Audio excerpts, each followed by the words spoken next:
Dentro de lo que cabe en nuestra comprensión humana, la cordura suele ser el símbolo predominante de una sociedad estable.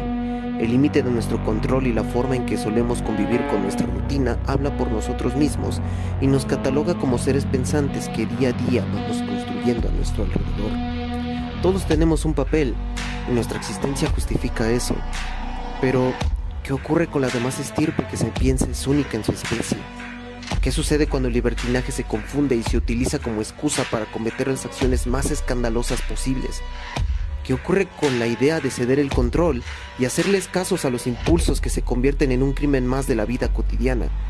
De esa forma no solo veremos el surgimiento de un individuo peligroso para ti y para mí, sino también para nuestra historia misma como especie, porque entre seres pensantes y superiores que hoy en día superamos a cualquiera, también nos asesinamos.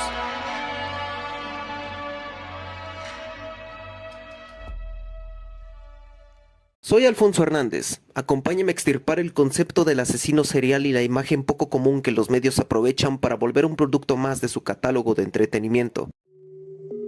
Dentro de 4 episodios estaremos analizando la forma en que un criminal se presenta ante nuestros ojos, gracias al espectáculo y al morbo que ya germina en el corazón del televidente y, por ende, del individuo común. Bienvenidos a Monstruo, se nace o se crea, un podcast donde el crimen es ciencia y entretenimiento.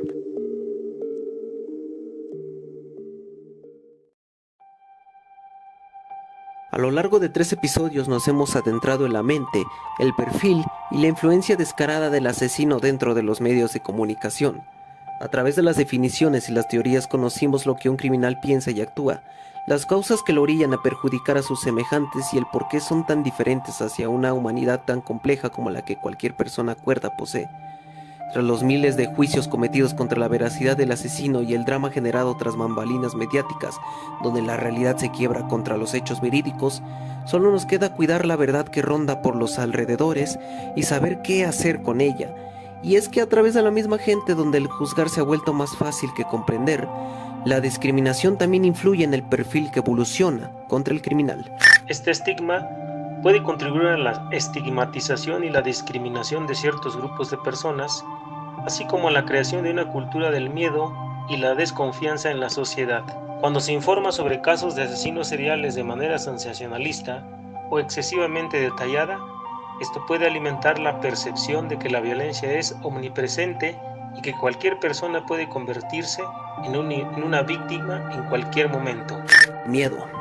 ¿Qué sabemos sobre él? Tenemos la certeza de conocerlo y la pena de experimentarlo por lo menos una vez en la vida. A través de ese sentimiento oscuro que solo genera confusión y temor a través de nuestras entrañas, hemos aprendido de él y a través de las reflexiones que constituyen un cambio que en nuestra manera de captar al mundo también hemos sido afectados por culpa de este. Sintiéndonos desprotegidos y manipulados por el mismo temor de algún día dejar este mundo y partir hacia otro que solo los muertos conocen, los criminales utilizan esta arma cotidiana para afrontar sus verdaderas intenciones y enmascararse a través de él. Pues su temor, aunque lo esconden, pueden también combinarlo con el de su víctima, porque aunque lo nieguen, nadie quiere estar solo en cuanto la muerte nos acecha, y esa muerte ronda en nuestro país desde varios siglos atrás. Nuestro linaje ha combinado sangre y guerra para forjar nuestra bandera. No por alguno de nuestros días representativos es el Día de Muertos. Esa convivencia con la muerte que el mexicano ha sabido proyectar no solo ha causado una buena impresión en el mundo, sino que también ha llevado a varios descolgados de la razón y la cordura a cometer sus múltiples homicidios que hoy en día han manchado el nombre de la nación que cualquier evento histórico del pasado. Acompáñame en este último episodio de Monstruo, se nace o se crea, donde analizaremos la historia y las inspiraciones sádicas de distintos personajes mexicanos que han hecho daño a la nación de la misma magnitud en que un tirano ha violado la soberanía de México. Entre las respuestas de nuestros expertos, podremos saber en qué forma estos criminales seriales pudieron convertirse en los verdaderos monstruos de este país.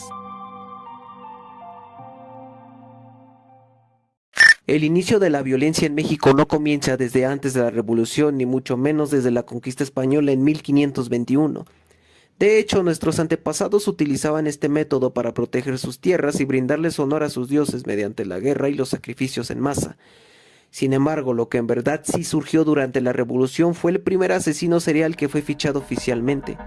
Conozcamos a Francisco Pérez Guerrero, alias el Chalequero, un hombre de la época del Porfiriato y la Revolución, donde su periodo de actividad constó entre 1888 y 1908.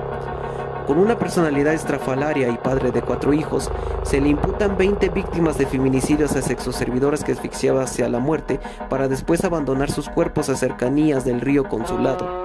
Su modus operandi constaba en abordar a sus víctimas con el pretexto de usarlas. Al terminar de ultrajarlas carnalmente, Guerrero procedía a magullarlas e incluso en algunas ocasiones hasta decapitarlas. Según los testimonios recopilados del mismo Francisco, el llamado también Jack mexicano, pues concordó con la época del también famoso Jack el Destripador, presumía de sus crímenes hacia sus conocidos durante su estancia en la colonia del Peralvillo. Pero tanto era el miedo de sus oyentes que se negaban a denunciarlo por temor a que cualquiera de ellos sean los siguientes en la lista del famoso chalequero. Además de exigir ciertos criterios propios, también se respaldan en motivaciones psicológicas que van con el deseo y la fantasía del propio asesino. Sin embargo, en algunos casos, la elección de sus víctimas se da de forma aleatoria, mediante una búsqueda de oportunidades presentadas en el momento inmediato, pero hay que ser insistente en que cada individuo tiene su propia planificación criminal y dependen varios factores psicológicos y personales para esto. El control sobre otra persona. Tal vez este guerrero emanado del infierno quería tener el control en ambas ocasiones para satisfacer sus más necesitadas y repulsivas acciones. Ultrajar no era suficiente para él, también le convenía asesinarlas para volverlas su propiedad. El chalequero fue arrestado en 1908 a cercanías del río donde dejaba a sus víctimas, y aún con las manos manchadas de sangre fresca, fue encerrado en la famosa prisión Lecumberri hasta su muerte en noviembre de 1910 por causas naturales. Se podía decir que tuvo suerte, pues estaba también condenado a morir por la horca. Pérez Guerrero aprovechó de su astucia y decidió que el mismo demonio que lo parió en la tierra fuera el mismo que le quitara la vida. Una vez más, se salió con la suya.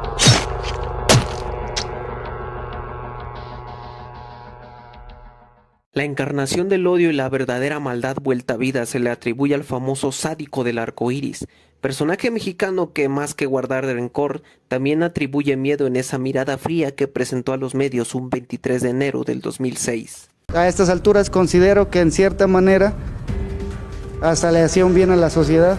Raúl Ociel Marroquín Reyes, o mejor conocido en la cultura popular como el llamado sádico o asesino del arco iris, conocido homicidio serial a quien se le imputan 4 asesinatos a personas homosexuales de quienes invitaba a salir para después asesinarlas en sus domicilios conocidos de la Ciudad de México. Antiguo soldado con un grado de sargento segundo, Marroquín ha sido comparado con el también asesino serial John Wayne Gacy, quien también se le atribuye una fuerte homofobia en la década de los 70s. Al igual que el desprestigiado payaso asesino de Illinois, el sádico de la capital mexicana se le diagnostica un severo odio hacia los homosexuales, pues todas sus víctimas tenían una orientación sexual del mismo género. A Reyes le valía ese aspecto para primero emborracharlos en un cabaret gay de la zona rosa, seducirlos maliciosamente y después llevarlos a su apartamento o a un hotel de la zona para proceder a torturarlos mediante la asfixia. Según palabras del mismo asesino, practicaba la asfixia con sus víctimas hasta permitirles que perdieran la conciencia, para después de que la recuperaran y volver a cometer el acto una y otra vez hasta que dejaran de respirar. Lo sacamos del departamento en una maleta y nos deshicimos del cuerpo abandonándolo en un paso a desnivel en Calzada de Tlalpan. Aunque significara un acto individual, Marroquín contaba con la ayuda de un secuaz llamado Juan Enrique Madrid, con quien mantenía una complicada relación sentimental hasta ser detenido meses después posterior a la de Ociel. Con ayuda de su pareja sentimental, secuestraba y pedía rescate a las familias de sus víctimas para después asesinarlas de formas violentas. La mayoría de sus actos se valió en desmembrar sus cuerpos y abandonarlas cerca de la estación del metro Chabacano. Tras su captura en 2006, el llamado asesino del arco iris, apodado así por su odio a los homosexuales, los cuales los representaban mediante un arco iris, confesó no sentir ningún tipo de remordimiento por sus actos, que de tener la oportunidad de volver a hacerlo lo haría sin problemas, solo que esta vez sería más cuidadoso y evitaría los errores que lo llevaron a su captura. Su único arrepentimiento, la forma en que su familia la pasó en esos momentos. De hecho, Ahora que estoy detenido tengo información de que una de mis víctimas era portador del VIH. En cierta manera evité la propagación de ese virus. ¿De dónde sacamos nosotros los humanos la fuerza para realizar las cosas prohibidas imputadas por el juicio moral? ¿Qué imagen exhibimos cuando nuestro alrededor va cayendo poco a poco y recobramos la conciencia para darnos cuenta de que nuestro mundo se acabó? De esa forma pudo haber pensado José Luis Calva Cepeda mientras se encontraba colgando en su celda de reclusorio Oriente tras haber sido condenado como feminicida y caníbal en 2007. También llamado el caníbal de la Guerrero, Cepeda tiene en su haber 3 homicidios de los cuales se tratan de su novia, su ex esposa y una prostituta, de los cuales sus restos fueron encontrados en utensilios de cocina y un tórax de una de las mujeres dentro del armario del también autodenominado poeta. A través de sus escritos, los cuales jamás salieron a la luz, Calva enamoraba a sus pretendientes a través de la escritura para después raptarlas, asesinarlas y presuntamente consumir su carne o guardarla para el mismo fin. Se empleó de la ayuda de un cómplice, el cual confesó haber ayudado a Cepeda a deshacerse de uno de los cadáveres, quien fue posteriormente también capturado y asesinado dentro del penal donde se encontraba recluido. La cobardía de Cepeda fue tan grande que al momento de ser capturado, decidió saltar por la ventana de su casa como un intento burdo de escaparse. Tras sufrir una leve conmoción cerebral, tomó declaración y fue trasladado al reclusorio Oriente en 2007. En su testimonio niega haber consumido la carne de sus víctimas, pero en su departamento se encontraron restos de carne humana y un antebrazo de las víctimas todavía recién frita en una de las sartenes de la casa del caníbal de la Guerrero. En comparación a los demás asesinos que aceptaron su destino a través de las rejas, Cepeda fue vencido por sus miedos internos y decidió suicidarse dentro de su celda en diciembre del 2007. A diferencia también de los demás criminales expuestos, Cepeda logró un remordimiento y logró dejarle 2 cartas a su madre, y aunque esto signifique una patética redención, lo único que lo mantenía vivo era la publicación de uno de sus libros, el cual para acabar hablaba del sadomasoquismo y el canibalismo dentro del concepto romántico. Sin embargo, ese escrito jamás fue recuperado, pues se perdió y actualmente es considerado un material perdido.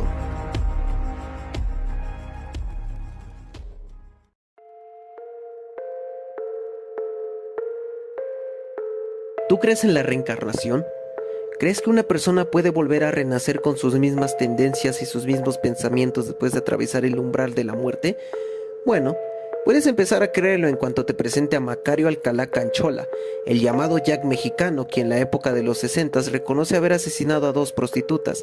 Sin embargo, se le atribuyen 12 homicidios más debido a la naturaleza de los hechos del crimen que Alcalá solía realizar en sus escenas.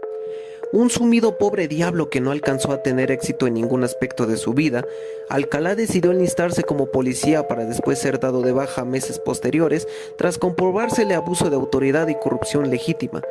Sin embargo, ¿qué tiene que ver la reencarnación con Alcalá? Bueno, pues al igual que el famoso chalequero en 1908, Alcalá utilizaba el servicio de sexoservidoras para después asesinarlas, aunque este individuo dejaba los cadáveres de las trabajadoras en la cama para después borrar toda evidencia y hurtar las pertenencias de sus víctimas. Su necesidad de atención era tan compulsiva que en una de sus escenas del crimen escribió en un espejo con pintalabios la frase Jack, reto a Cueto. Cueto hacía referencia al jefe de policías de la capital de esa época. Al igual que el chalequero, Alcalá le gustaba ser comparado con el famoso Jack el Destripador, pues tal vez el famoso estrangulador de 1908 haya reencarnado en Alcalá y decidiera continuar con su camino de sangre bajo el rostro decrépito y sádico de Alcalá en 1962. Actualmente se desconoce el paradero de Alcalá, aunque aún con su captura está archivada, pero algunos presumen que la carne de Alcalá comenzó a descomponerse tras haber fallecido por un disparo de arma de fuego durante su estadía en la cárcel. Y al igual que una leyenda urbana, Alcalá sigue tatuado en la memoria de la capital como uno de los sádicos más egocéntricos de México. Yo soy la señora Juana Barraza Samperi. ¿Ruda o técnica? Ruda de corazón. ¿Y dónde es más ruda, aquí o en casa? Pues en los 2 lados. Nuestro siguiente criminal es considerado como uno de los personajes más representativos de la historia delictiva de México. Además de ser un legítimo dolor de cabeza para las autoridades capitalinas de esa época, también es catalogada como la primera asesina serial en ser utilizada por los medios como carne de cañón para los televidentes, pues su imagen ha sido producto del mercado pirata ilegal dentro de los años posteriores de su captura. Sin más preámbulos, te presento a Juana Barraza Samperio, la inexplícita mataviejitas acusada de haber asesinado a más de 46 personas de la tercera edad y haber cometido 16 robos a viviendas ajenas. Es luchadora de hobby con una infancia ciertamente difícil de digerir. Barraza Samperio comenzó sus actos criminales a partir de los años 90, cuando solía disfrazarse de trabajadora social con el pretexto de entregar vales de seguro social a personas en edad avanzada y posteriormente asfixiarlas hasta la muerte con una llave de lucha que había aprendido durante su estancia en la lucha libre. Fue el transcurso de 6 años lo que llevó a Samperio a matar personas de la tercera edad debido a un fuerte resentimiento que tendía contra ellas por culpa del maltrato de su propia madre, que solía abusar físicamente de ella y explotarla sexualmente con personas mayores a su edad. Entonces de mi mamá siempre recibí maltratos y es lo que no alcanzo a comprender, por qué mi mamá me odiaba tanto. En esta perspectiva considero que las autoridades mexicanas capitalinas trabajan constantemente para mejorar su nivel de preparación en la investigación y persecución de casos relacionados con asesinos seriales. Samperio pudo haber sido capturada en precisos momentos, pero la incompetencia de las autoridades y el fuerte machismo y la idea de que el asesino se pudiera tratar de un hombre o incluso de un transvesti, Barraza Samperio prolongó sus crímenes hasta 2006 tras ser capturada a kilómetros delante de un domicilio en la cual acababa de asesinar a su última víctima. A través de las señalizaciones y la fuerte teoría de que se podría tratar de un hombre vestido de mujer, las autoridades realizaron varias detenciones a personas que nada tenían que ver con los homicidios de esa época. A causa de estas teorías y las absurdas conclusiones del gobierno, las abuelitas seguían muriendo de formas grotescas y Samperio seguía jugando su doble vida de luchadora y asesina serial. Con la acusación de 16 asesinatos cometidos y varios a confirmar, Barraza Samperio obtuvo una condena de 759 años de prisión, en la cual no tuvo oportunidad de acortar sentencia ni rebajarla por buen comportamiento. Actualmente la mataviejita se encuentra presa en el penal de Santa Marta, Catitla, donde continúa con su supuesta inocencia hacia los demás crímenes y disfruta de su imagen explotada por los medios, como lo vimos reflejado en el reciente mini documental de Netflix, La Dama del Silencio, el caso Mataviejitas. Y aunque la señora Barraza niega su acto malvado, tampoco hay que cederle perdón, pues sus actos ya están hechos y dejó que su madre ganara a volver a su hija una criminal mediática.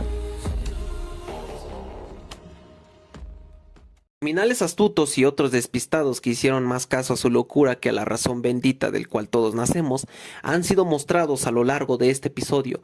Sin embargo, todavía quedan 2 ejemplares más por mostrar. Estos severos monstruos de la sociedad son un punto y aparte por ser recientes casos que aún quedan por sanar tanto por la sociedad como por la estabilidad mental de la nación.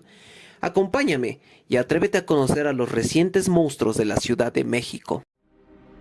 ¿Qué pensarías si te dijera que el asesino más reciente también es el que más inadvertido pasó entre los ojos de la sociedad? También así que llegó a ser presidente de su propia colonia. Callado y amable fue la actitud de Andrés Filomeno Mendoza, mejor conocido actualmente como el despiadado monstruo de Atizapán. No podemos hacer nada, ya está uno encerrado, ya que... Tranquilo y callado aparentaba ser el denominado monstruo de Atizapán. Sin embargo, detrás de ese carácter fingido se encontraba una personalidad sádica, la cual se encargaba de raptar a sus víctimas y desmembrarlas para después enterrarlas en su propia casa. Además de cometer el asesinato, Filomeno admite haber consumido la carne de las mujeres y llevar una bitácora donde redactaba las partes del cuerpo que cortaba y la forma en que recuperaba los asesinatos de sus víctimas. Incluso las archivaba mediante cassettes y videos que grababa cuando las ultrajaba de la vida. Fue uno de los esposos de una de sus casadas que irrumpió a la fuerza en la casa del asesino y vio con horror el cuerpo descuartizado de su amada sobre una de las mesas de las casas. A punto de ser linchado por la misma colonia, Filomeno fue sentenciado a condena vitalicia, la cual redacta una pena de sentencia de por vida hasta la muerte dentro del penal de Tenango del Valle. De entre sus víctimas, la cual suman un total de 19 a 30 homicidios, se encontraba un hombre y un niño. Además de serle encontrado en su casa más de 4,000 restos óseos, 25 cassettes, 8 reproductores VHS y varios artículos de carnicero. Aunque también admite la culpa y remordimiento, jamás olvidará que una de sus víctimas decidió cortarle la cara porque simplemente se veía muy guapa.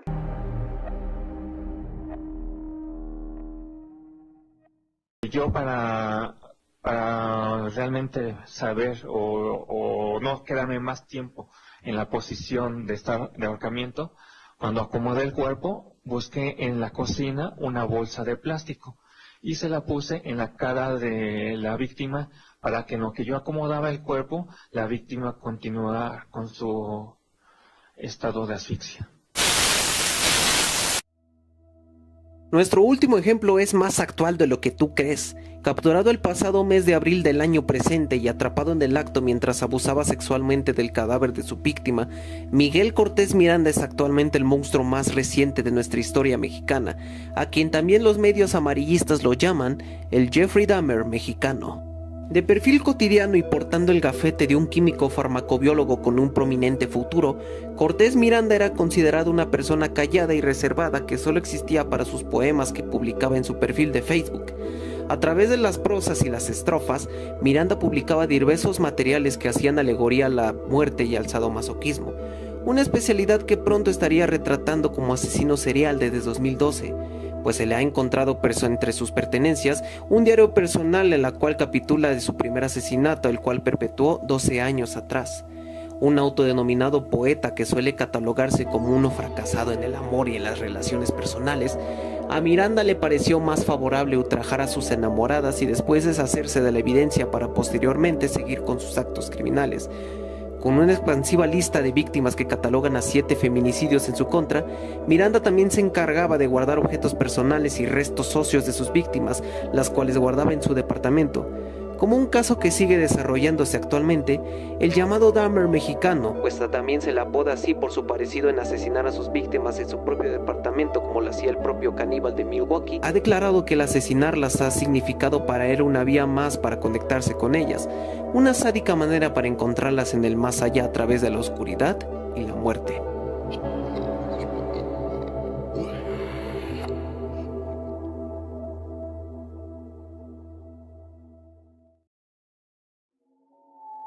Algo nos queda claro. La vida es un pasaje misterioso que nos va brindando experiencias de las cuales podemos quedárnoslas o olvidarnos de ellas, pues es un halo de ocurrencias que giran día a día a nuestro alrededor. Pensar que podemos ser los siguientes o que podemos convertirnos en algunos de ellos nos deja más por aprender que incluso debemos insistirnos en que si nuestro camino es paralelo al de los criminales presentes o simplemente es un cuento de terror del cual pronto podemos acabar de leer. Pues recuerda, querido oyente, somos humanos y estamos propensos a ser marionetas de la vida y las circunstancias. No sabemos nada del futuro y tampoco tenemos idea si nuestro pasaje ya está escrito o sigue recobrando la tinta de nuestras acciones. Solo queda vivir lo que nos queda y aprender lo que nos resta, pues el final puede estar más próximo de lo que creemos, o incluso puede ser encontrado por algunos de ellos.